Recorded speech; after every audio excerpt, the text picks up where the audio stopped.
Ertalab choy ichib o'tirgandim. Ayolim kelib yonimga o'tirdi.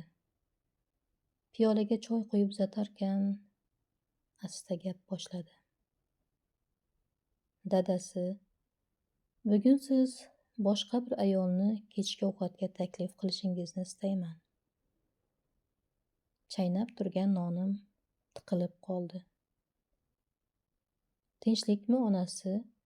Qanaqa ayol bilan kechki ovqatga boraman? Ko'rganlar nima deydi? Esingni yedingmi? Dedim o'zimni o'nglab. Men sizni qattiq sevaman, hammadan qizg'onaman. Lekin aniq bilamanki, u ayol sizni mendan ortiq sevadi va siz bilan bir soniya bo'lsa-da birga suhbat qurib, diydoringizga to'yishni istaydi. Bu inson sizning onangiz, dedi ayolim. Chuqur o'yga to'lib qoldim. Mana 19 yildirki, onam dadamsiz birgina ukam bilan qishloqda yashaydi. 3 ta bola va ayolimni yaxshi kiyintirib, yaxshi boqaman deb biror marta tuzukroq onamga e'tibor bermabman. O'le, o'g'il bo'lmay, tur o'rningdan, deya o'zimni o'zim koyib o'rnimdan turdim. Telefonimni olib, onamga qo'ng'iroq qildim.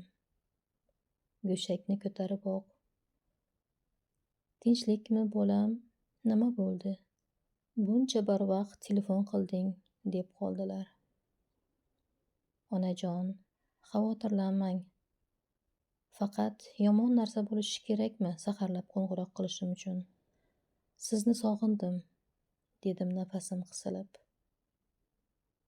Onam quloqlariga ishonmadilar shekilli.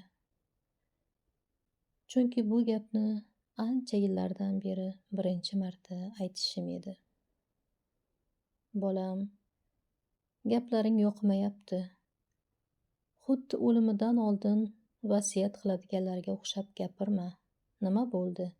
deya yana so'radilar. Hech narsa emas, onajon. Maylimi, bugun kechga sizni biror restoranga kechki ovqatga taklif qilsam. Ikkalamiz shu oqshomni birga o'tkazsak. Biroz jim qoldilar-da. Jon deyman bolam, dedilar-da, piqillab yig'lab yubordilar. Kechqurun mashinamni minib, onamning uyi tomon ketarkanman.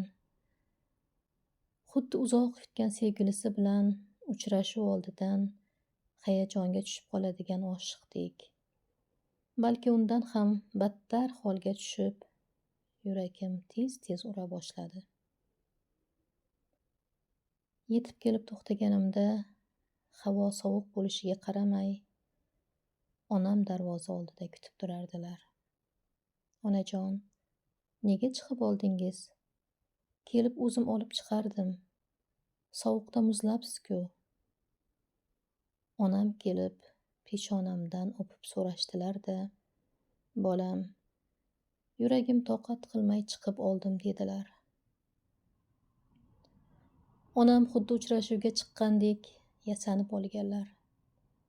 Holatlarini ko'rib, dam kulgim kelardi, dam o'zimni yomon ko'rardim. Nega shu paytgacha onangni bir marta bo'lsa-da shunday xursand qilmading deb. Mashinaga o'tirar ekanlar. Dugonalarimga bugun o'g'lim meni restoranga taklif qildi desam, hammasining menga havasi keldi, dedilar. Shahar markazidagi shinamgina restoranga kirdik. Kirar ekanmiz, onam qo'limdan ushlab olib, viqor bilan xuddi shaharning birinchi raqamli xonimidek yurib borardilar. Ko'zlaridagi quvonchni yashirishning imkoni yo'q edi. Stolga o'tirar ekanmiz, menyuni olib o'qidim. Onam ancha ko'zdan qolibdilar. Faqat katta harflarni ko'ra oldilar xolos. Sen bolaligingda o'qishni bilmasding. Menyuni men o'qirdim. Sen esa erkalanib biror narsa tanlaguningcha ancha vaqt o'tardi. Endi esa sening navbating kelibdi, dedilar onam uzoq o'tmishni eslab. Suhbat qurib, uzoq o'tirdik. Vaqt allamahal bo'lganini ham sezmabmiz. Qalbimda qandaydir shirin xotiralar, notanish iliqlik jo'sh ura boshladi. Qanchalar ajoyib kecha bo'ldi.